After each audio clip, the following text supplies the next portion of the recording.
الحمد لله رب العالمين والصلاة والسلام على خاتم النبيين وعلى آله وأصحابه أجمعين أما بعد فأعوذ بالله من الشيطان الرجيم بسم الله الرحمن الرحيم إنك لعلى خلق عظيم صدق الله العظيم قال الله تبارك وتعالى في شان حبيبه الكريم إن الله وملائكته يصلون على النبي يا أيها الذين آمنوا صلوا عليه وسلموا تسليما الصلاة والسلام عليك يا سيدي يا رسول الله الصلاة والسلام عليك يا سيدي يا حبيب الله الصلاة والسلام عليك يا سيدي يا نبي الله وعلى آلك وصحابك يا سيدي يا نور الله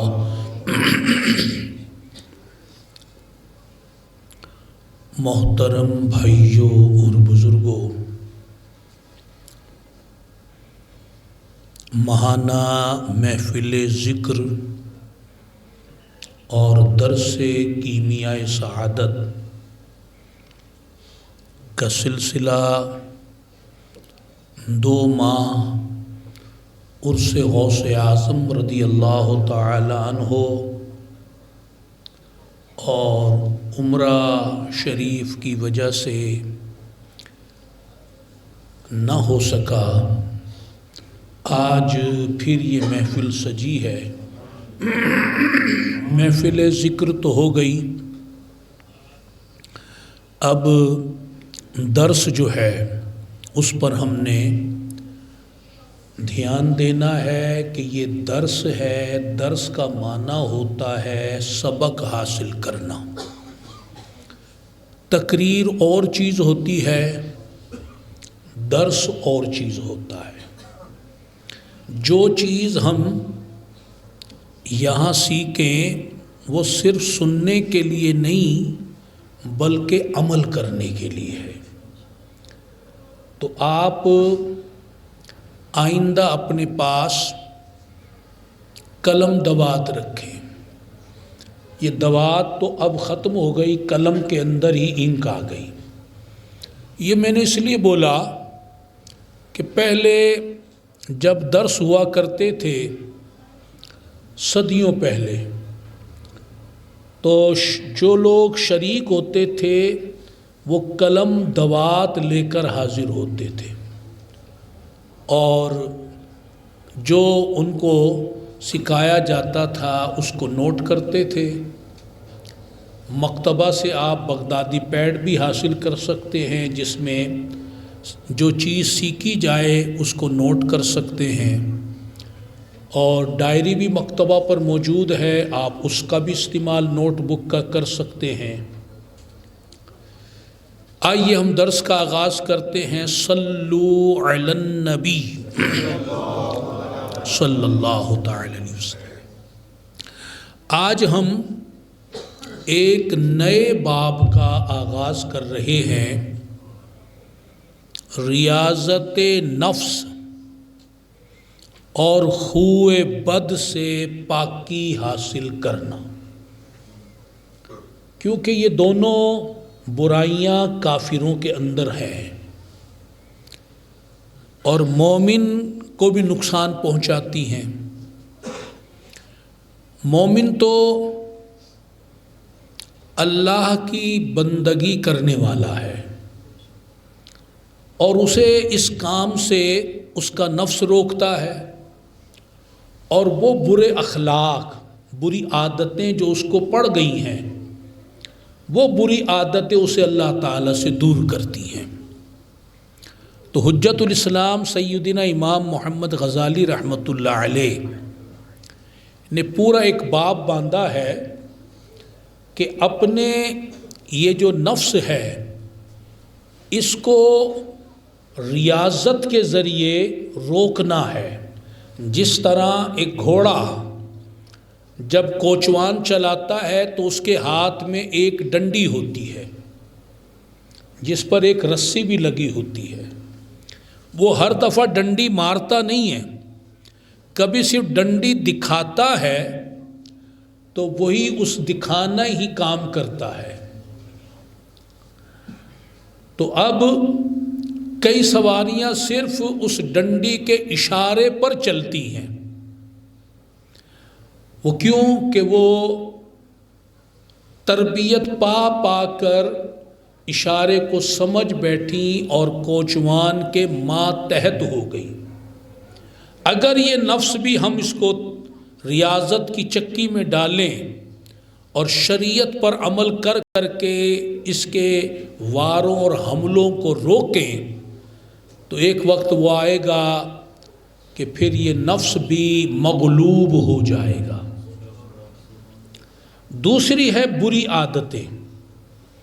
یہ بری عادتیں مومنوں کا کام نہیں ہے، یہ بری عادتیں ہیں کافروں کا شیوا، لیکن اب وہ بری عادتیں ہمارے اندر بھی آ گئیں، تو ان کو دور کیے بغیر ہم اللہ تعالیٰ کا قرب نہیں پا سکتے۔ اللہ نے ہمیں ایمان دیا کہ مجھے پہچانو، اتنی پہچان تو ہمیں مل گئی کہ لا الہ الا اللہ، اتنی پہچان تو ہر مسلمان کو مل گئی کہ اللہ کے سوا کوئی معبود، یہ معرفت ہے جو کافروں کو نہیں ملی۔ ہم نے اس کو تسلیم کیا دل و جان سے، اس پر ایمان لے آئے، یہ معرفت ہمیں مل گئی۔ اب کافر جتنے بھی بڑے ہوں دنیاوی لحاظ سے وہ اس سے محروم ہیں، اور یہ وہ معرفت ہے جو اللہ تعالیٰ اپنے محبوب بندوں کو دیتا ہے، جنہیں وہ چن لیتا ہے۔ یہ کسی کی محنت سے یہ کلمہ نہیں ملتا، یہ کسی کی کوشش سے نہیں ملتا، یہ محض اللہ تعالیٰ کے فضل و کرم سے ملتا ہے۔ تو اب سب سے پہلے جو امام غزالی رحمۃ اللہ علیہ بیان کرتے ہیں وہ ہے اخلاق کو درست کرنا۔ کس کو درست کرنا؟ دیکھیں، ایک شخص کسی اسکول میں، کالج میں، ادارے میں داخلہ لیتا ہے تو وہ خود بھی اور ادارے والے بھی چاہتے ہیں بھئی یہ کوئی بکس لے، یہ لیکچر لے، وقت پر آئے، نظم کا پابند ہو۔ پھر گھر والے بھی پوچھتے ہیں بھئی یہاں اس کی وردی کیا ہوگی، ٹائمنگ کیا ہوں گے، اور یہاں پر اس کا لنچ ٹائم کیا ہوگا، یہ ساری معلومات لی جاتی ہیں۔ تو ایکس وائی زیڈ بہت سی باتیں، آپ کو اور مجھے اسلام میں داخل ہوئے کتنا عرصہ ہو گیا، ہم نے کوئی معلومات لی کہ بھئی یہ اسلام ہے تو اس کا میرے لیے کیا احکام ہیں، مجھے کس طرح کا لباس پہننا ہے، مجھے کس طرح کے اطوار اختیار کرنے ہیں، مجھے کس طرح اٹھنا بیٹھنا ہے، میرے اوقات کار کیسے گزرنے ہیں، اسلام میں اوقات کار کو کس طرح تقسیم کیا گیا ہے، ہم نے اس کی جستجو کیوں نہیں کی؟ یہ ایک سوال ہے، اس پر غور کریں۔ اب آ جائیں کہ امام غزالی رحمۃ اللہ علیہ نے سب سے پہلے اس باب میں اخلاق کی بات کی ہے، اور آپ فرماتے ہیں کہ یہ جو اخلاق ہے نا، یہ دو طرح کے ہیں۔ ایک ہے اچھے اخلاق، حسن خلق جنہیں کہتے ہیں، ایک ہے برے اخلاق جنہیں اخلاق بد کہتے ہیں۔ اور رسول اللہ حسن اخلاق میں سب سے بڑھ کر تھے، اتنے بڑھ کر تھے کہ اللہ تعالیٰ نے قرآن مجید میں آپ کے اخلاق کی ثنا اور تعریف کی اور فرمایا اِنَّكَ لَعَلَىٰ خُلُقٍ عَظِيمٍ، اے محبوب صلی اللہ علیہ وسلم آپ کے اخلاق عظیم ہیں، بلند ترین ہیں، آپ اخلاق کے اس درجے پر ہیں کہ اس درجے پہ کوئی دوسرا نہیں پہنچا۔ سیدی اعلیٰ حضرت رحمۃ اللہ علیہ فرماتے ہیں کہ تیرے خلق کو حق نے عظیم کہا، تیری خلق کو حق نے جمیل کیا، کوئی تجھ سا ہوا ہے نہ ہوگا شہا، تیرے خالق حسن و ادا کی قسم۔ اب رسول اللہ صلی اللہ علیہ وسلم جب مکہ المکرمہ میں تشریف لائے، اعلان نبوت فرمایا، تو اس وقت نہ صرف مکہ پر بلکہ پوری دنیا کے حالات اور لوگوں کے اخلاق بہت بگڑ چکے تھے۔ آپ عرب کے حالات ہی نہیں، پوری دنیا کے اگر تاریخ پڑھیں، حالات دیکھیں، کہیں بھلائی نظر نہیں آ رہی تھی۔ آپ عرب میں دیکھیں کہ بچیوں کو زندہ درگور کیا جاتا تھا، اور ہندوستان والے، باہر والے، وہ بیویوں کو شوہروں کے ساتھ جلا دیتے تھے جب کوئی شوہر مر جاتا تھا۔ اسی طرح عورت کا کوئی حق ان کے ہاں نہیں تھا، کمزور اتنے کہ جو کمزور ہے اس کو غلام بنا لو، جوا عام، شراب عام، طاقتور حکومت کر رہا ہے، کمزوروں کی زندگی جانوروں سے بدتر ہے، بے حیائی عام، بے پردگی عام، اور بھی طرح طرح کی برائیاں وہاں موجود تھیں۔ سود کا کاروبار کر کے لوگوں کو ہمیشہ کے لیے اپنا غلام بنا لیتے تھے۔ اب رسول اللہ صلی اللہ علیہ وسلم نے آ کر کیا اعلان فرمایا؟ آپ صلی اللہ علیہ وسلم فرماتے ہیں کہ مجھے اللہ تعالی نے اس لیے بھیجا، میں اس لیے بھیجا گیا ہوں کہ جو اخلاق ہے نا، اخلاق، ان کے محاسن یعنی ان کی جو خوبیاں ہیں، ان کو میں اتمام ان کا کر دوں، اور تم لوگوں کو جو میری امت ہے ان کے اخلاق بلند کر دوں، اچھے کر دوں، حسن والے کر دوں، تو میں اس لیے بھیجا گیا ہوں۔ اب آپ دیکھیں کہ اس دور میں آپ وہاں اس دور کے اخلاق دیکھیں، آپ کی اعلان نبوت سے پہلے اور اعلان نبوت کے بعد کا حال دیکھیں۔ اعلان نبوت سے پہلے تو کوئی شخص طاقتور کسی غریب کمزور کی سنتا ہی نہیں تھا۔ میں آپ کو ایک مثال دیتا ہوں، جس طرح لوگ مختلف پارٹیاں رکھتے ہیں دوستوں کی آپس میں، تو پارٹیاں ہوتی تھیں وہاں، آپس میں دوست یار اکٹھے ہوتے تھے، شراب چلتی تھی، ناچنے والی ناچا کرتی تھی اور پھر وہ اپنے غلام کو بلاتا، مالک جو تھا گھر کا، اور اس کو کھڑا کرتا اور اس کو کہتا یہ چیز لاؤ۔ جب وہ لے کر قریب آتا تو خنجر پاس ہوتا اور خنجر سے اس کے جسم کو زخمی کرتا۔ یہ ان کی تفریح تھی، یہ سنیں اس وقت کی تفریح۔ دوسرا اٹھاتا، وہ اس کو زخمی کرتا، وہ چیختا، اس کے چیخنے پر کہے بلند ہوتے۔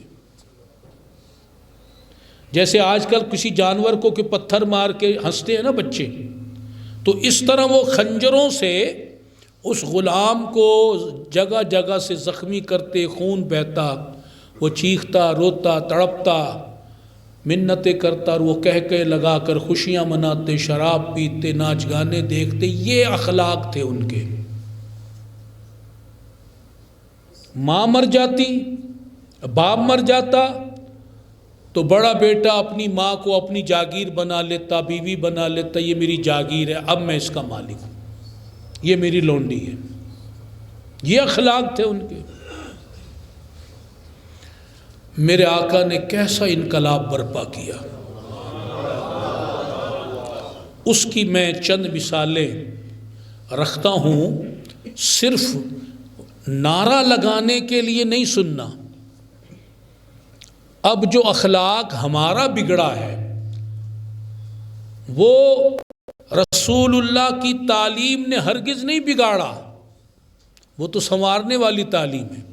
ہم جو وہ کافروں کے اخلاق بگڑے ہوئے تھے نا، میں نے جو بتایا وہ کافروں کا حال بتایا نا، اب جو اس دور کے کافر ہیں، اب ان کے ساتھ لگ کر یا ان کو دیکھ کر ہم بھی بگڑ گئے ہیں۔ تو اب دیکھیں سرکار صلی اللہ علیہ وسلم کی تعلیم کا، صحبت کا، دین کا، اسلام کا اثر۔ سیدنا حضرت ابو بکر صدیق رضی اللہ تعالی عنہ تشریف فرما ہے، صحابہ بھی موجود ہیں اور خود رسول اللہ صلی اللہ علیہ وسلم جلوہ فرمائے۔ اب ایک شخص آیا اس محفل میں، جرت دیکھو اس شخص کی، اور سیدنا حضرت ابو بکر صدیق کو برا بھلا کہنا شروع کر دیا۔ آپ غور کریں، مومن تو ہو نہیں سکتا کہ رسول موجود ہوں، صحابہ موجود ہو اور کوئی مومن آ کر حضور کے محبوب صحابی کو برا بھلا کہے، یہ مومن تو جرت کوئی کر نہیں سکتا، منافق ہوگا یا کافر ہوگا۔ اب اس نے آ کر سیدنا حضرت ابو بکر صدیق رضی اللہ تعالی عنہ کو سب کے سامنے برا بھلا کہنا شروع کر دیا۔ اور صدیق اکبر کا مقام بعد انبیاء امت میں سب سے بلند ہے، صحابہ اس کو مانتے تھے۔ اب کوئی اتنے بلند مقام والا ہو اور اس کو مجمع میں کھڑا ہو کر کوئی برا بھلا کہے تو کتنی وہ انسلٹ محسوس کرے گا۔ لیکن سیدنا حضرت ابو بکر صدیق خاموش ہے۔ یہ ہے رسول اللہ کی تعلیم کا اثر۔ آپ خاموش ہیں۔ پھر وہ رکا، پھر اس نے زبان درازی شروع کر دی، بولتا گیا، آپ خاموشی کے ساتھ سنتے رہے۔ پھر اس نے تیسری بار وقفہ کیا، پھر تیسری بار بولنا شروع کیا تو سیدنا حضرت ابو بکر صدیق رضی اللہ تعالی عنہ نے، وہ بول تو غلط ہی رہا تھا، کسی بات کو ٹوک دیا کہ ایسا میں نہیں ہوں، ایسا کیوں کہتے ہو؟ اب رسول اللہ صلی اللہ علیہ وسلم اٹھے اور باہر تشریف لے جانے لگے۔ حضرت ابو بکر صدیق رضی اللہ تعالی عنہ دوڑے، یا رسول اللہ صلی اللہ علیہ وسلم، غلام کو معاف فرمائیے، وہ اتنی دیر سے مجھے بول رہا تھا، آپ بیٹھے رہے، سنتے رہے. جب میں نے بولا اور غلط نہیں بولا، غلط تو وہ بول رہا تھا، جب میں نے بولا تو آپ اٹھ کر چلے گئے. اب سرکار صلی اللہ علیہ وسلم نے جو بات فرمائی وہ سیدنا صدیق اکبر ہی کے لیے نہیں، ساری امت کے لیے ہے. آج ہمیں سیکھنا ہے کہ جب کوئی ہماری مخالفت کر رہا ہو تو ہم نے کیا رول پلے کرنا ہے.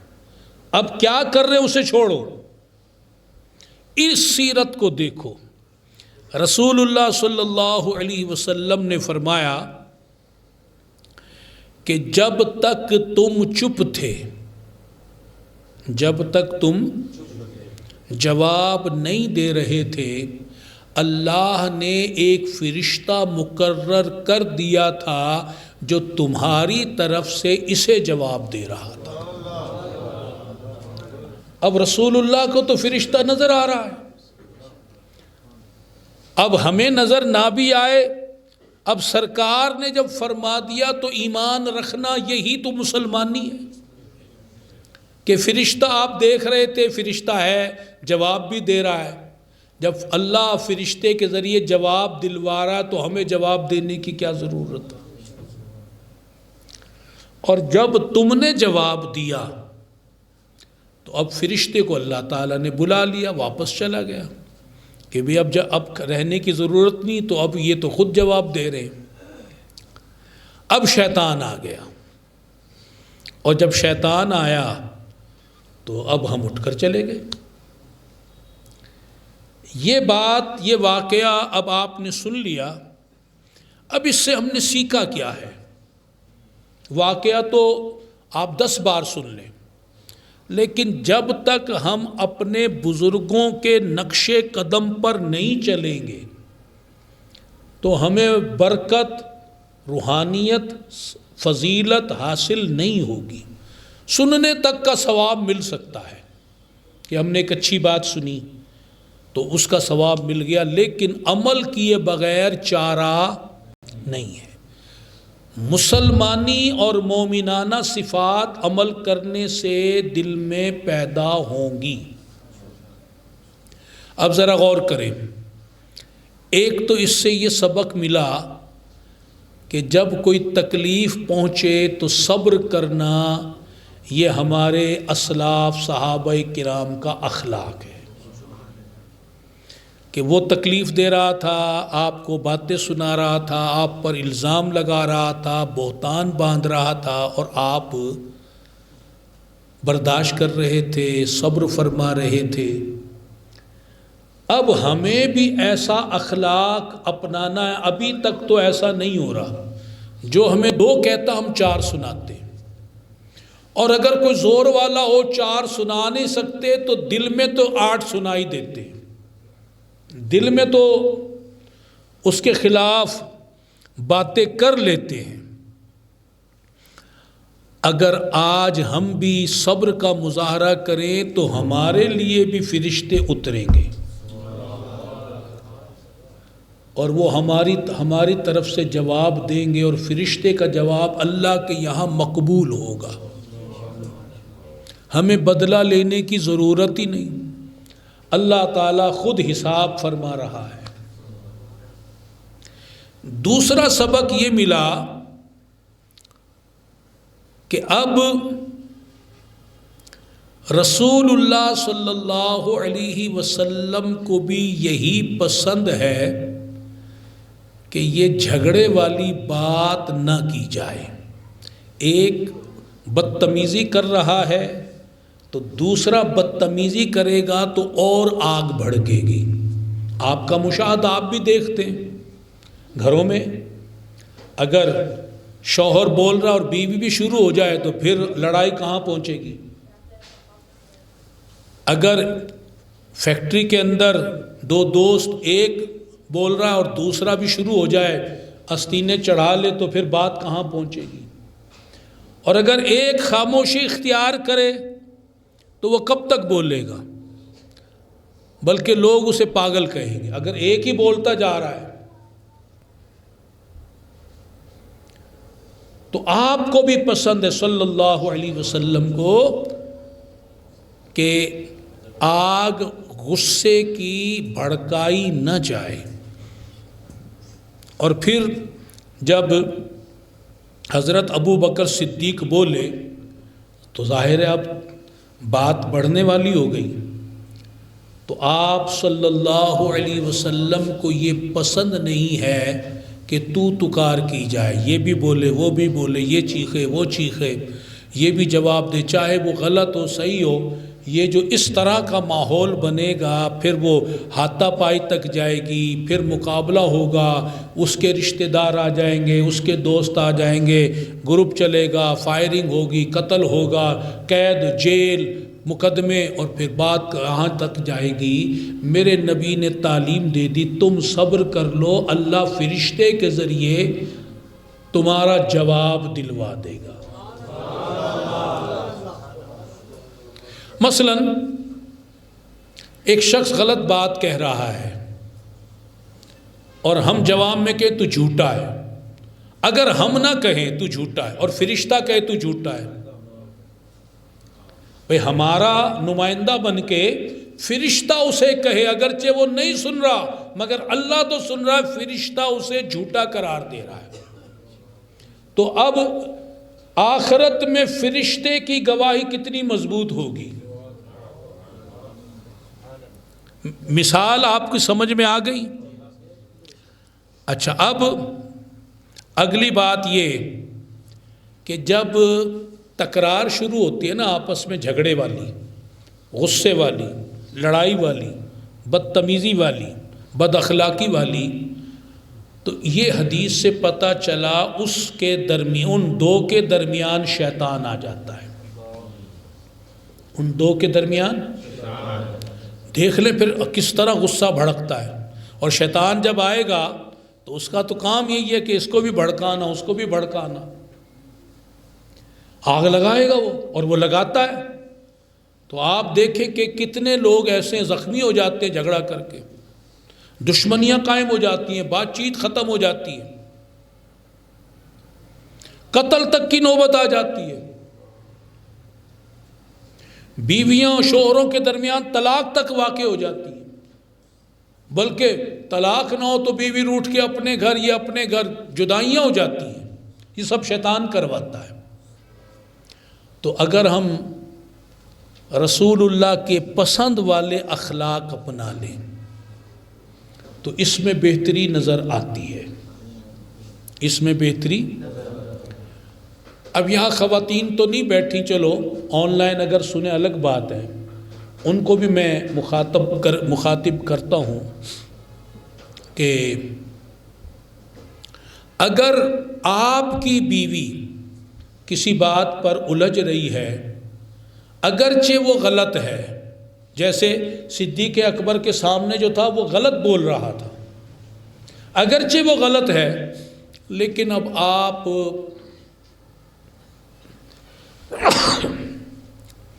اگر آپ بحث شروع کر دیں، اگر مقابلہ شروع کر دیں اور بولے میں شوہر ہوں اور ڈانٹنا شروع کر دیں، اس کا نتیجہ کیا نکلے گا؟ ان گھروں میں آئے دن برتن کھڑکتے رہتے ہیں، لڑائیاں رہتی ہیں، بچوں پہ بیڈ امپریشن پڑتا ہے، اور پھر گھر کے اندر کوئی خوشی اور محبت کا ماحول نہیں بنتا. ایسی بیویوں کو چاہیے کہ اگر شوہر کسی کوئی بات پر آ کر اگر کوئی بول رہا ہے تو پھر وہ بھی نہ شروع ہو جائیں. یہی مثال ہر معاملے میں رکھے، دوستوں کے درمیان، بھائیوں کے درمیان، بہنوں کے درمیان، جب بھی کوئی ایک تکرار کرے تو دوسرا اگر صبر کر لے تو بات جھگڑے کی آگے پہنچے ہی نہ، ہاتھا پائی تک بات جائے نہ. تو یہاں آج کل بہت معاملہ خراب ہو چکا ہے. سڑکوں پہ لوگ لڑ رہے ہیں، گھروں میں لڑ رہے ہیں، چوکوں پہ لڑ رہے ہیں، کسی فنکشن ہو گیا پروگراموں پہ لڑ رہے ہیں، یہاں تک کہ لوگوں کو کہیں فوتگی ہو گئی، اس فوتگی والی مقام پہ بھی لوگوں کو لڑتے ہوئے، بدتمیزی کرتے ہوئے، چیخنے چلاتے ہوئے دیکھا گیا. اور یہ تو جہالت کے دور کی بات ہے کہ کبھی گھوڑا آگے بڑھانے پہ جھگڑا، کبھی پانی پینے پلانے پہ جھگڑا، ان کی ذرا ذرا سی بات پہ ان کی تلواریں نکل آتی تھیں، جھگڑے شروع ہو جاتے تھے۔ تو آج اس ایک حدیث سے ہم نے یہ 4 سبق لے لیے کہ صبر کرنا صحابہ کا طریقہ ہے۔ دوسرا، جہاں تو تکار ہو اسے رسول اللہ صلی اللہ علیہ وسلم پسند نہیں فرماتے۔ تیسری بات، جو بندہ صبر کرتا ہے فرشتہ اس کی طرف سے جواب دیتا ہے۔ چوتھی بات یہ کہ جب آپس میں تو تکار شروع ہوتی ہے تو شیطان درمیان میں آ جاتا ہے۔ اب دوسرا واقعہ آپ کی خدمت میں پیش کرتا ہوں۔ اب سیدنا مولا علی کرم اللہ تعالی وجہ الکریم، آپ کے اخلاق دیکھیں، کیسا کیسا رنگ رسول اللہ صلی اللہ علیہ وسلم نے چڑھایا، اسلام کا، تعلیم کا، یہی قرآن، یہی حدیثیں، یہی قرآن ان کو ملا، یہی اسلام ملا، یہی حدیثیں ملی، اور رسول اللہ کی نگاہ ملی کہ دیکھیں مولا علی کرم اللہ تعالی وجہ الکریم اپنے احباب کے ساتھ بیٹھے ہوئے ہیں، اور اس محفل میں اللہ و رسول کا ذکر ہو رہا ہے جل جلالہ و صلی اللہ علیہ وسلم۔ کس کا ذکر ہو رہا ہے؟ تو پہلا سبق تو یہ ملا کہ مولا علی اور دیگر صحابہ کی یہ سنت ہے کہ جب بیٹھو تو کس کا ذکر کرو، اور ہم جب بیٹھتے ہیں تو گپے لگاتے رہتے ہیں۔ اور یہ حدیث پاک، کئی حدیث پاک ہیں کہ جو لوگ آپس میں جمع ہوں اور پھر اللہ تعالیٰ کا ذکر نہ کریں تو وہ ایسے ہیں جیسے مردار کے پاس سے بیٹھ کے اٹھ گئے۔ وہ مردار کے پاس بیٹھے ہوئے تھے۔ ہماری محفلوں میں اللہ رسول کا ذکر نہیں ہوتا، ہم بیٹھ کے اللہ رسول کی باتیں نہیں کرتے، گپے لگاتے ادھر ادھر کی۔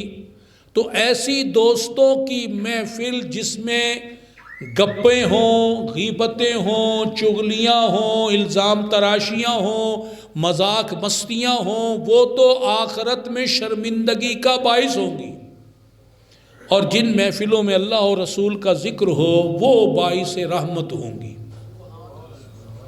تو چینج کریں اپنی محفلوں کا سٹائل، کوئی نہیں چینج ہوتا چھوڑ دو ایسی محفلوں کو کہ جو آخرت میں پھنسانے والی، شرمندہ کرنے والی ہیں۔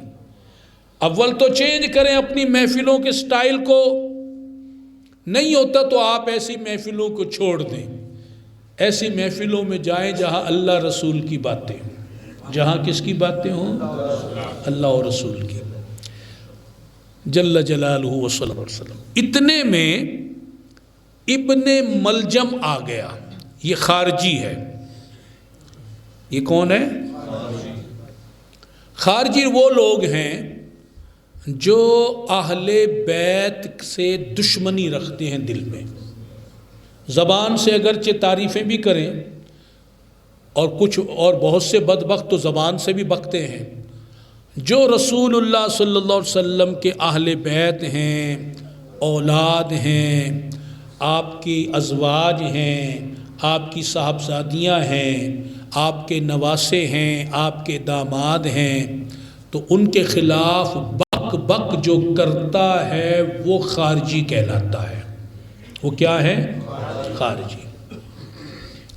تو یہ ابن ملجم خارجی تھا، تو اس نے آ کر بڑا عاجزی کے ساتھ ہاتھ باندھ کے دست بستارز کی مولا علی کرم اللہ تعالی وجہ الکریم کی بارگاہ میں کہ حضور مجھے ایک عمدہ گھوڑے کی ضرورت ہے، تیز رفتار ہو، نسلی گھوڑا ہو، اعلیٰ گھوڑا ہو، اگر آپ مجھے عطا فرما دیں تو مجھے خوشی بھی ہوگی اور میری ضرورت بھی پوری ہو جائے گی۔ تو مولا علی کرم اللہ تعالی وجہ الکریم نے خوشی خوشی اس کو وہ ایسا گھوڑا جو اس کی ڈیمانڈ تھی وہ عطا فرما دیا۔ سخاوت دیکھی آپ نے۔ اب سنیں، جب وہ چلا گیا تو اب آپ نے اپنے احباب سے فرمایا جانتے ہو یہ کون ہے؟ یہ وہ شخص ہے جو مجھے قتل کرے گا، یہ میرا قاتل ہے۔ علم بھی دیکھیے، رسول اللہ کے طفیل مولا علی کو بھی اللہ تعالیٰ نے غیب کا علم عطا فرمایا۔ اللہ تعالیٰ تو قرآن میں فرمایا کہ میں اپنے پسندیدہ رسولوں کو غیب کا علم دیتا ہوں، لیکن رسول اللہ کی طفیل پھر جو اس کے اولیاء ہیں ان کو بھی عطا فرماتا ہے جن کو چاہتا ہے۔ تو مولا علی کو یہ غیب کا علم ہے نا کہ کون قتل کرے گا، تو رسول اللہ کے توسل سے آپ کو یہ معلوم، یہ علم حاصل ہوا، اور آپ فرما رہے کہ یہ ابن ملجم میرا قاتل ہے۔ اب قاتل ہے جانتے ہیں، اور قاتل پہ شفقت تو دیکھو، اس کی حاجت پوری کر رہے ہیں۔ اگر ہمیں پتہ چل جائے نا کہ فلاں شخص ہمارے خلاف، ہمارا مخالف، تو آپ بتائیے ہم اس کے ساتھ کیا کرتے ہیں؟ ہم تو اس کی نسل کوئی رگڑ دیتے ہیں، اسی کو کیا۔ اب لوگوں نے کہا حضور آپ نے پھر اس کو جانے کیوں دیا؟ آپ کو تو اسے اریسٹ کرنا چاہیے تھا، آپ امیر المومنین ہیں، آپ انہیں پکڑیں، گرفتار کریں، ان کو ڈالیں جیل میں، یہ تو آپ کا دشمن ہے۔ اب مولا علی نے اسلام کی بات کی، شریعت کی بات کی، انصاف کی بات کی۔ سنیں کیا فرمایا؟ فرمایا کہ جرم سے پہلے سزا نہیں دی جاتی۔ جرم سے اس کا کیا جواز؟ ایک بندے نے جرم کیا ہی نہیں، وہ تو میں اپنے علم سے جانتا ہوں یہ میرا قاتل ہے، لیکن اس نے ابھی مجھے قتل نہیں کیا، تو میں اس کو کیسے پکڑوں؟ کیسے اس کو میں حوالات میں ڈالوں؟ نہیں، جرم سے پہلے اسلام کسی کو سزا دینے کی اجازت۔ اب دیکھو پتہ بھی ہے پھر شریعت پر عمل کیسے ہو رہا تھا۔ یہ اخلاق صرف محبت جتانے سے محبت پوری نہیں ہوتی کہ ہم حضرت مولا علی سے محبت جتائیں، اسلام سے محبت جتائیں۔ خالی نعروں سے جتانے سے محبت پوری نہیں ہوتی، غلامی پوری نہیں ہوتی۔ آپ مجھے بتائیں کہ آپ کا بھی ایک گھرانہ ہے، ایک آپ کا بھی دوستوں کا حلقہ ہے، ایک آپ کا بھی محلہ ہے، معاشرے میں آپ رہتے ہیں، آپ کا بھی ایک کوئی فیکٹری، کوئی مارکیٹ میں آنا جانا ہے، کہیں آپ کو ایسے اخلاق والے لوگ ملے؟ یہ کتابوں میں ہی رہ گیا ہے۔ خدا را مولا علی کی سچی غلامی اختیار کرو، ان جیسا نہ صحیح کوئی ذرہ ہی ان کے سیرت کا، کردار کا اپنا لو، اور اپنے اخلاق کو سنوار لو۔ اب آخر میں ایک اور واقعہ آپ کو سناتا ہوں، اور وہ ہے سیدنا حضرت ابو ہریرہ کا رضی اللہ تعالیٰ عنہ۔ ان کا نام ابو ہریرہ نہیں ہے، ان کا نام ہے حضرت عبد الرحمن رضی اللہ تعالیٰ۔ نام کیا ہے؟ یہ بلیوں سے پیار کرتے تھے، تو رسول اللہ صلی اللہ علیہ وسلم نے ایک مرتبہ شفقت سے انہیں ابو ہریرہ فرما دیا۔ جیسے مولا علی کو سرکار نے دیکھا کہ بغیر کچھ بچھائے کچی زمین کے فرش پہ لیٹے ہیں، مٹی تھی، مٹی پہ لیٹے ہوئے ہیں، اور مٹی آپ کے کپڑوں کے بوسے لے رہی ہے، بدن کے بوسے لے رہی ہے۔ سرکار نے اس حال میں دیکھا تو علی نہیں کہا، بلکہ کہا ابو تراب، اے مٹی والے۔ اے مٹی والے۔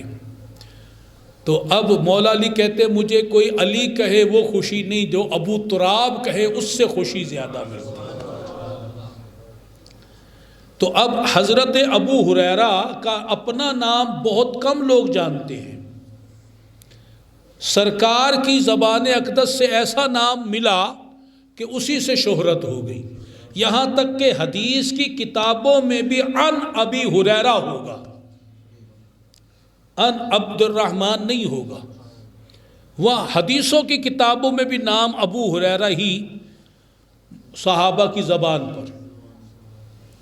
تو اب ابو ہریرہ کا معنی بلیوں والے۔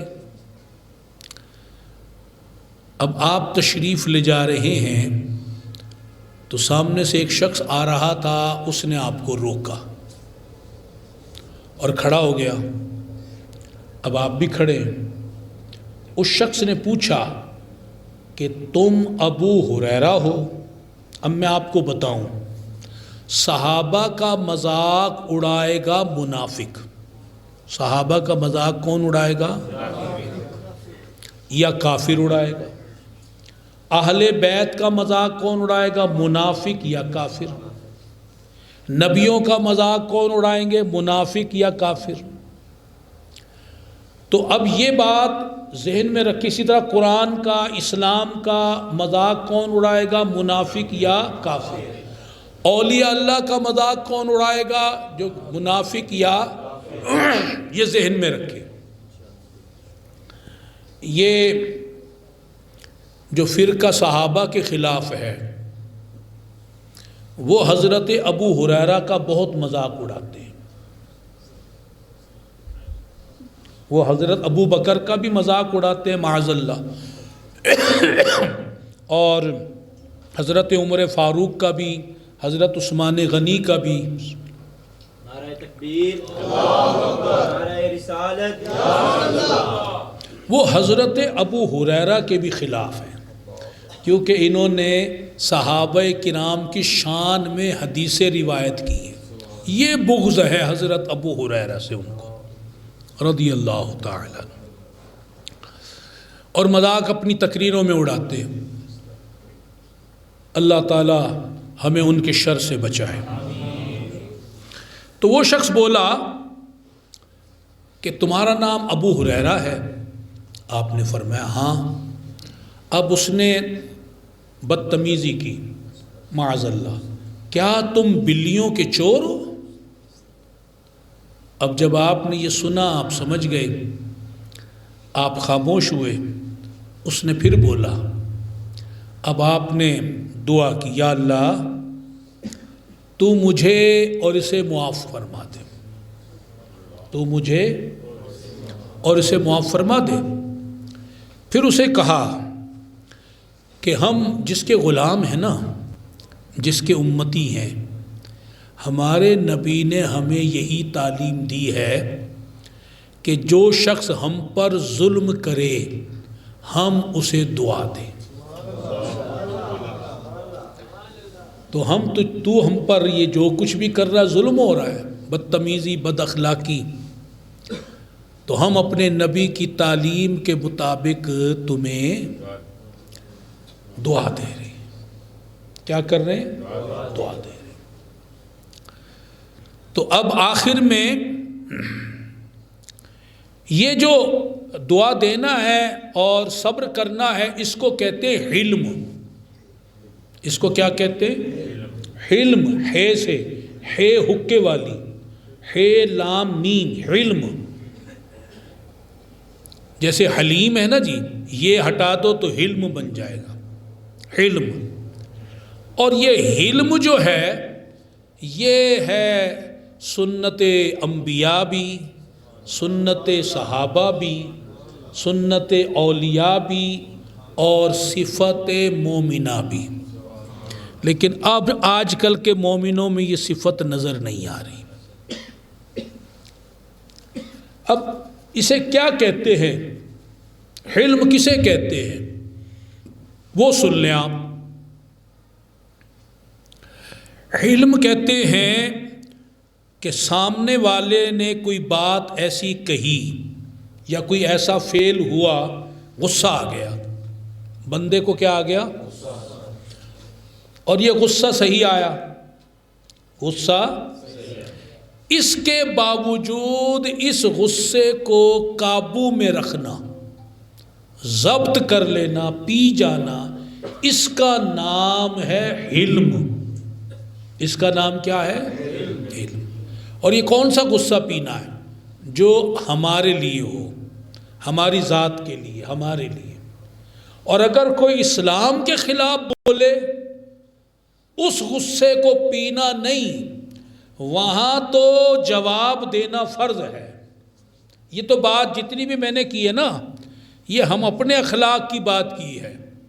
اگر کوئی اسلام کے خلاف بولے گا تو ہم جواب میں ضرور بولیں گے۔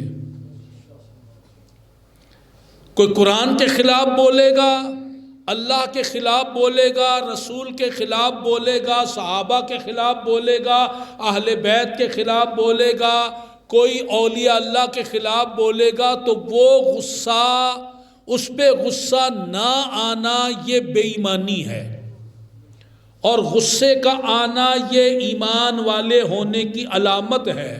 پھر اس غصے کا اظہار کرنا تاکہ سامنے والے کی بک بک بند ہو، یہ ضروری ہے۔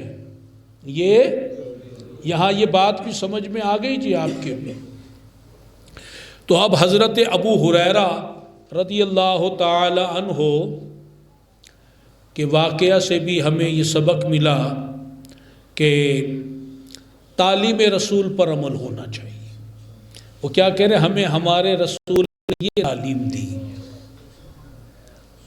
حالانکہ برا انہیں لگا، غصہ فطری طور پر آتا ہے، بشر ہے، تو اب اس غصے کو انہوں نے پی لیا، بدلہ نہیں لیا بلکہ دعا دی، کیونکہ رسول اللہ صلی اللہ علیہ وسلم کی تعلیم ہے۔ تو اب پتہ چلا کہ جو نبی تعلیم دے اس پر عمل کرنا ہی مومنوں کا کام ہے۔ اب اس کی نصیحت، اس کی نصیحت بعد میں، پہلے رسول اللہ جو نصیحت فرمائیں گے، اور اب تک جتنی باتیں ہوئیں وہ آپ ہی کی نصیحت کردہ ہے، ان پر عمل کرنا میرے لیے، آپ کے لیے ضروری ہے۔ البتہ چلو میں آپ کو ایک فرق بتا دیتا ہوں۔ حضرت عیسیٰ علیہ السلام کی شریعت میں بالکل بدلہ لینے کی اجازت نہیں تھی، بالکل بدلہ لینے کی اجازت نہیں تھی۔ اس میں تو بلکہ یہ تھا کہ تمہارے ایک گال پر کوئی مارے تو دوسرا گال پیش کرو، یہ شریعت عیسوی ہے، شریعت عیسوی۔ ہماری شریعت میں بدلہ لینے کی اجازت ہے، مگر اتنا ہی جتنا سامنے والے نے اذیت دی ہے۔ اگر ہم نے اس سے زیادہ تھوڑا سا بھی اضافہ کر دیا بدلے میں، تو پھر اب ہم ظالم ہو جائیں گے۔ پہلے وہ ظالم تھا، پہلے مثلا اس نے کہا کہ تو جھوٹا ہے، تو ہم جواب میں اگر یہ کہہ دے تو جھوٹا ہے تو بات تو برابر ہو گئی، لیکن اب ہم نے کہا تو جھوٹا ہے، بدتمیز ہے، اب یہ جو ہم نے دو کر دی تو اب ہم پہلے وہ ظالم تھا، اب ہم ظالم ہو گئے۔ تو اجازت دی ہے مگر اتنی ہی، لیکن ایسا ہم سے ہوگا نہیں۔ تو کیوں نہ 2 درجے ہیں، صبر کر لو گے تو اعلیٰ درجہ ہے، بدلہ لوگے اتنا ہی جتنا ہوا ہے تو یہ کم درجہ ہے، اور ہم کم درجے میں بدلہ اتنا لے نہیں سکیں گے، تو بہتر یہ ہے کہ صبر ہی کر لیں، جیسے صحابہ کرام نے کیا۔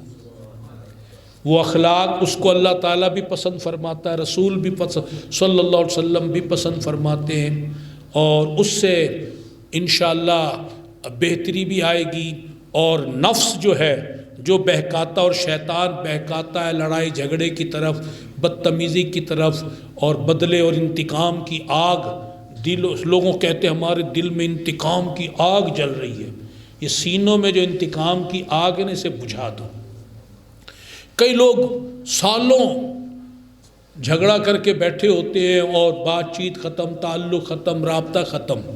ہاں اگر کوئی شرعی وجہ ہو پھر تو بچنا چاہیے، اور صرف یہ بات ہے کہ انہوں نے فلاں موقع پر مجھے یہ کہا تھا، بس اس بات پہ رابطہ توڑے بیٹھے ہیں، یہ غلط بات ہے، یہ مومن کا کام نہیں ہے۔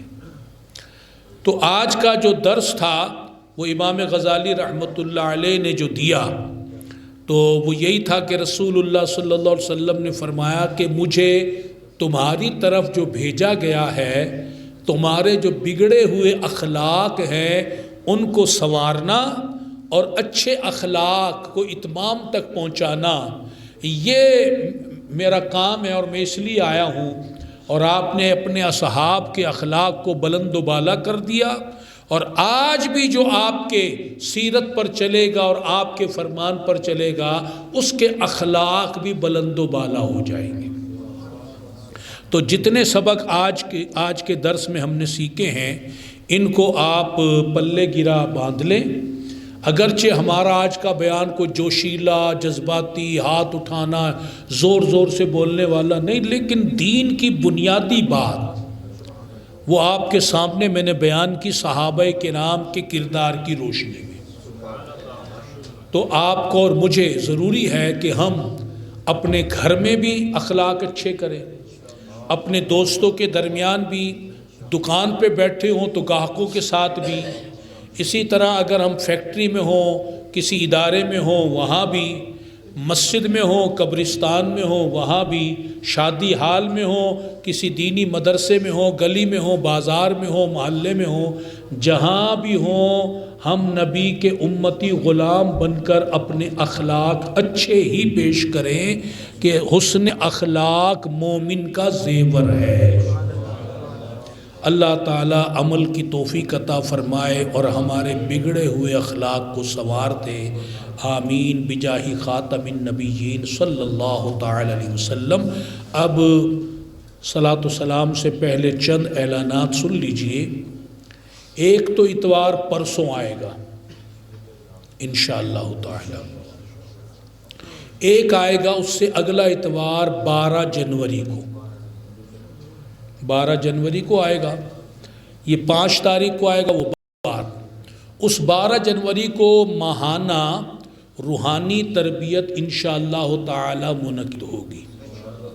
ماہانہ روحانی تربیت جو ہے وہ جو سلسلہ چل رہا ہے وہ انشاءاللہ اس کا سلسلہ ہوگا، اور اس میں بھائی تشریف لاتے ہیں۔ صبح 8:30 کا ہم ٹائم دیتے ہیں، اور پھر 9 بجے باقاعدہ بیان شروع ہو جاتا ہے، اور وہ 2:30 بجے تک سلسلہ رہتا ہے، اور اس کے بعد پھر آپ اپنے دیگر معمولات جو ہیں ان کو جاری رکھ سکتے ہیں، اور یہ مہینے میں ایک بار ہوتا ہے، یہ روزانہ تو آپ کو اس میں زحمت نہیں دیتے۔ اب چونکہ اپنے ہی بھائی بیٹھے، میں کسی سے ایک سے الگ الگ بات کرنے کی بجائے، چونکہ میں تو گجرات ہوتا ہوں، یہاں پر میں نہیں ہوتا، لیکن یہ ہے کہ LED لگی ہوتی ہے اور اسکرین کے ذریعے، نیٹ کے ذریعے آن لائن یہ سارا بیان نشر ہو رہا ہوتا ہے، اور خانقاہ شریف پر یہ وہاں پر بھائی جمع ہوتے ہیں اور وہاں یہ سلسلہ ہوتا ہے۔ پچھلی مجھے رپورٹ ملی اور مجھے بائی نیم حاضری ملی کہ فلاں بھائی 11:15 بجے آئے، فلاں بھائی اتنے بجے آئے، تو وہ جو آئے ان سے کوئی اتنی خوشی نہیں ہے مجھے۔ میں نے جو عقیدے بتائے تھے، اکثر لوگ 9:45 بجے آئے، میں 9 بجے عقیدے شروع کرے بیٹھا، 9:15 بجے۔ اب جو میں نے بنیادی عقیدے بتا دیے تو ان کو تو ان کا ابا بھی نہیں بتائے گا، یہ بات میں بڑی کہہ رہا ہوں۔ آپ جا کر پوچھ لو کسی سے، آپ جاؤ مدرسے والوں سے پوچھ لو کہ ہمیں بتاؤ یہ عقیدہ۔ بڑے بول نہیں ہیں، میں آپ کو بتا رہا ہوں، آپ میری بات نہ مان کر میرا نقصان نہیں اپنا نقصان کرتے ہیں۔ کہ آپ خرامہ خرامہ آ رہے، اس سے بہتر ہے تو نہ آئیں۔ جب آپ کو انٹرسٹ ہی نہیں تو زبردستی کس نے بلایا ہے؟ تو اس لیے پہلا بیان سے آخری بیان تک سب دین ہے، اور جو ادھورا سنتا ہے وہ اپنا نقصان کرتا ہے۔ اسے ادھوری بات پتہ چلے گی، اسے پتہ ہی نہیں چلے گا کیا سلسلہ ہے۔ تو دورہ علم تصوف کے اندر یہ شکایتیں مجھے پہنچی ہیں، تو میں چاہوں گا کہ یا تو پھر آپ تشریف نہ لائیں، چلو پتہ جی نہیں آئے، لیکن جو لیٹ آتے ہیں نا وہ نہ آنے والوں سے زیادہ تکلیف پہنچاتے ہیں کہ بھئی انہوں نے لفٹ ہی نہیں کرائی، وہ اپنی نیند پوری کر رہے ہیں، ناشتے لمبے لمبے کر رہے ہیں، خرامہ خرامہ۔ صبح کون سی ٹریفک جام ہوتی ہے اتوار کو؟ آپ نے 8:30 بجے پہنچنا ہوتا، کون سی ٹریفک جام ہے جس وجہ سے آپ لیٹ ہو جاتے ہیں؟ تو یہ ذرا میں نے عقل مند را اشارہ کافی است بتا دیا۔ تو 9 بجے سے پہلے پہلے آنے والے کی حاضری پی لگے گی، پریزنٹ والی۔ یہ 9 بجے کے بعد والے اپنے آپ کو ایبسنٹ ہی سمجھے۔ تو 8:30 بجے پھر بھی شروع ہو رہی ہے، پھر بھی میں 9 بجے کا آپشن آپ کو دے رہا ہوں، کیونکہ یہ دین ہے۔ یہ آپ اس کو یہ نہ سمجھے کہ کوئی تقریر ہو رہی ہے، کوئی بات نہیں، یہ دین کی بات ہے۔ یہ کہیں اور آپ کو سننے کو نہیں ملیں گی، اور نہ آپ نے سنی ہوں گی۔ یہ دین جو سکھایا جا رہا ہے، اس لیے آپ اس کو ضرور سنیں، اور ضرور اس میں ٹائم کی پابندی کے ساتھ شرکت فرمائیں۔ 12 جنوری کو صبح 9 بجے سے 3 بجے تک، 2:30 بجے تک انشاءاللہ یہ ہوگا سلسلہ۔ اور دوسری بات اس میں نے یہ کرنی تھی کہ اس کا باقاعدہ ہم نے ایک داخلہ فارم رکھا ہوا، یہ ایک کلاس ہے، ایک تربیت ہو رہی ہے، ایک اس کا سلیبس بنا ہوا ہے، اس سلیبس کے تحت آپ کو چیزیں پڑھائی جا رہی ہیں۔ تو جنہوں نے ابھی تک داخلہ نہیں لیا تو وہ اس بار آئیں، داخلہ فارم لے کر، داخلہ فارم پر کر کے باقاعدہ اس جماعت میں داخل ہوں۔ دوسرا اعلان یہ بھی ضرور سنیے کہ 18-19 جنوری یعنی اس اتوار سے جو اگلا اتوار آئے گا، وہ تیسرا اتوار 18 تاریخ کو ہے ہفتہ، اور 19 تاریخ کو ہے اتوار۔ تو 18 تاریخ کی عشاء کے بعد سے لے کر 19 تاریخ کی عشاء تک، ہفتہ عشاء سے اتوار عشاء تک، یہ 24 گھنٹے کا ایک روزہ تبلیغی قافلہ یہاں مرکز میں ٹھہرے گا۔ پورے لاہور سے، بیرون لاہور سے بھائی یہاں جو بھی یہاں آئیں گے ان کی تربیت ہوگی، دین سیکھیں گے، تبلیغی قافلہ ہوگا، اور تبلیغی چیزیں ہم سیکھیں گے، اللہ کے دین کی بات، اچھی باتیں یہاں پورے 24 گھنٹے میں انشاءاللہ ہمارا یہ ایک دن زندگی کا انشاءاللہ گناہ سے خالی گزرے گا۔ جب آپ 24 گھنٹے یہاں رہیں گے تو سونا بھی عبادت، کھانا بھی عبادت، پینا بھی عبادت، بیٹھنا اٹھنا عبادت کی اللہ کی راہ میں ہے آپ، اور پھر یہاں انشاءاللہ دینی ماحول، اچھی صحبت ملے گی۔ تو یہ 24 گھنٹے زندگی کے وہ ہوں گے جو انشاءاللہ گناہ سے خالی ہوں گے، اور نیکی ہی نیکی ہوگی، نیکی ہی نیکی ہوگی۔ تو ہر بھائی کو اگر دنیا کی فکر ہے تو آخرت کی فکر بھی کرنی چاہیے۔ تو کوئی بات نہیں، سردی کی رات لوگ فٹ پاتھ پہ بھی گزار لیتے ہیں، ٹرینوں میں سردی میں سفر کر رہے ہوتے ہیں، ڈیوٹیاں نوکریاں فیکٹریوں میں کر رہے ہوتے ہیں۔ ایک رات اگر آپ یہاں کوئی اتنی ٹھنڈ نہیں، باہر لگ رہی ہے، ابھی بھی آپ بیٹھے ہیں، یہاں کون سی سردی لگ رہی ہے؟ تو اور ساری رات جگانا تھوڑی، آپ کو سلائیں گے بھی، کھلائیں گے بھی، وقفہ کھانے کا بھی ہوگا، پینے کا بھی، سونے کا بھی، تربیت کا بھی، سیکھنے کا بھی، باہر جا کے لوگوں کو دعوت دینے کا بھی، اور انشاءاللہ پھر مغرب کی نماز کے بعد مرکزی بیان ہوگا، اور اس میں جو بھائی پیچھے رہ گئے ہوں وہ اس بیان میں ضرور بھی ضرور شرکت کریں۔ یہ 18 اور 19 جنوری کا جدول ہے۔ دوسری گزارش یہ ہے کہ یہ ایک رسالہ اس تربیت میں تو پہلی بار پیش کیا جا رہا ہے، اعلان اگرچہ ہو چکا تھا روحانی تربیت میں، تو یہ رسالہ، اس کا نام پڑھ لیں، دختران رسول کی شادیاں۔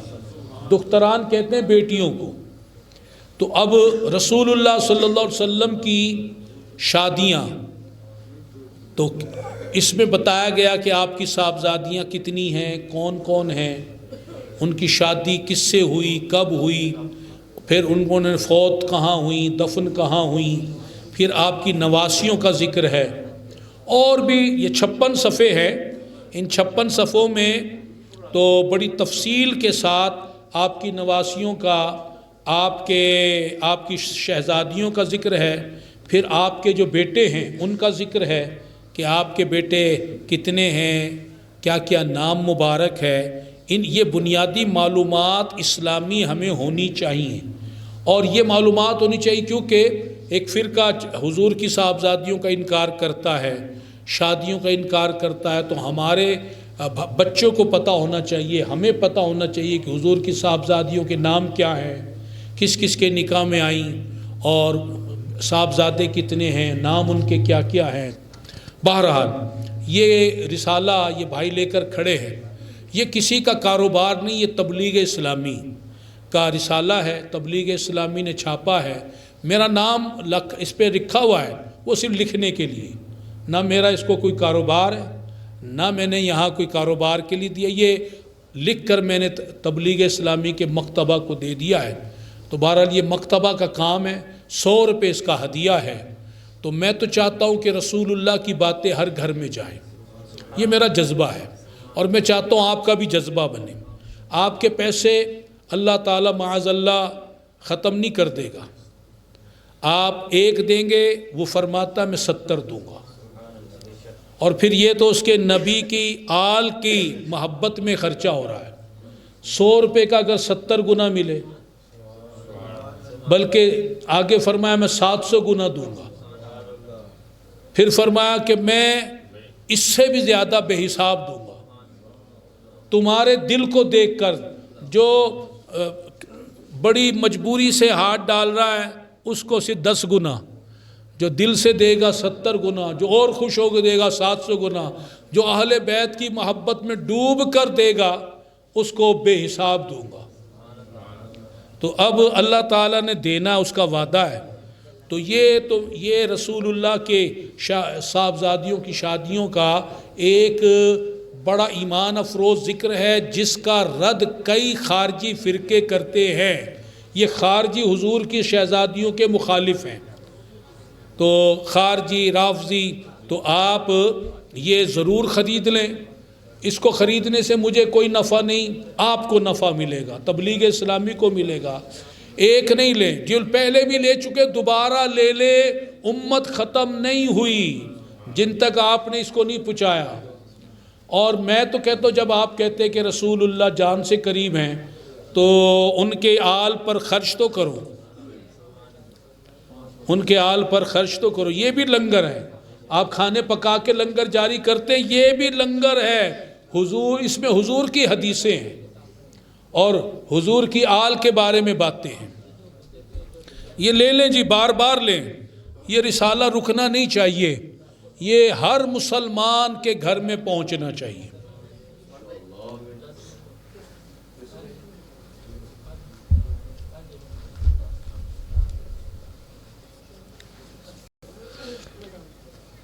میں یہ دیکھتا ہوں کہ کچھ بھائی ایسے جو ہر بار لیتے ہیں، اور کچھ بھائی جو نئے نئے ہیں وہ شاید شرماتے ہیں۔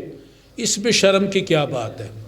ابھی آپ کی موٹر سائیکل کو اگر پنکچر ہو تو 100 روپے سے زیادہ لگ جانا ہے، تو اگر اللہ تعالیٰ اس کے صدقے میں آپ کو بچا لے تو آپ اللہ کا دینے کے طریقے نہیں سمجھتے، اللہ کس کس طرح نوازتا ہے۔ اچھا، یہ آخری اعلان سنیے، پھر انشاءاللہ ہم صلاۃ و سلام پڑھتے ہیں اور یہ لنگر کا سلسلہ پھر بنے گا۔ یہ جو مرکز ہے یہ تو عارضی تعمیر ہے، لیکن یہاں ہم نماز بھی شروع کرنے والے ہیں، اور یہاں ہم مدرسہ بھی شروع کرنے والے ہیں، اور یہاں انشاءاللہ تعالی ہم نے ارادہ کیا ہے کہ ماہ رمضان میں تراویح بھی کریں گے۔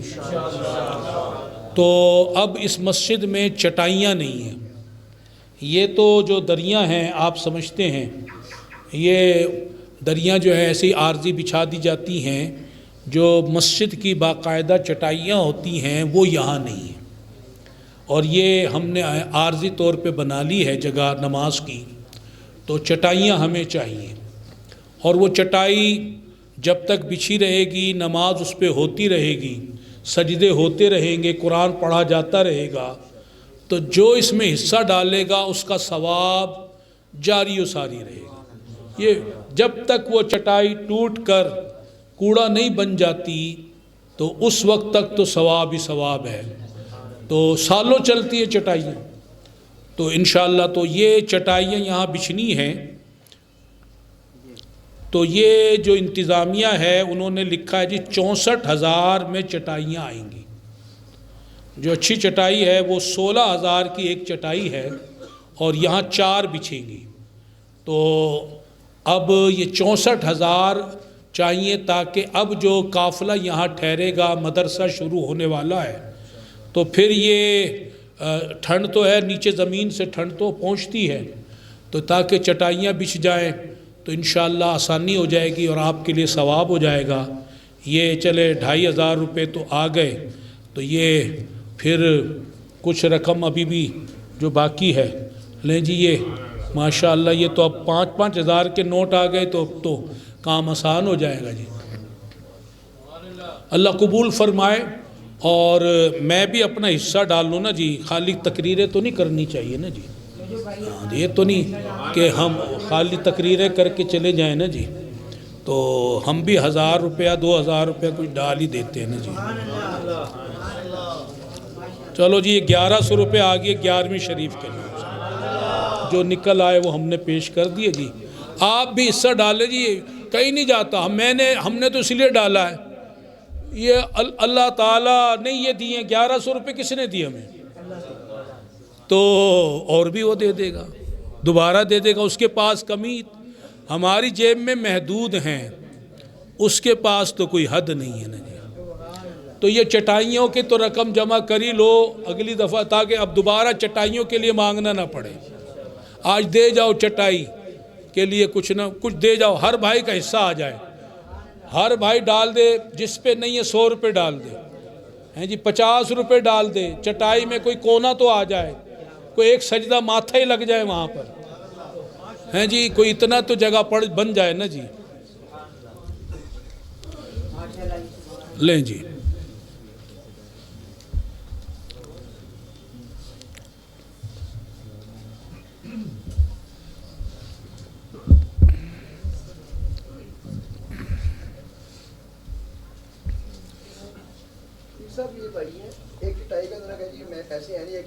چلے ماشاءاللہ، ایک چٹائی ان کی طرف سے ہوگی تو اب تو 3 رہ گئیں،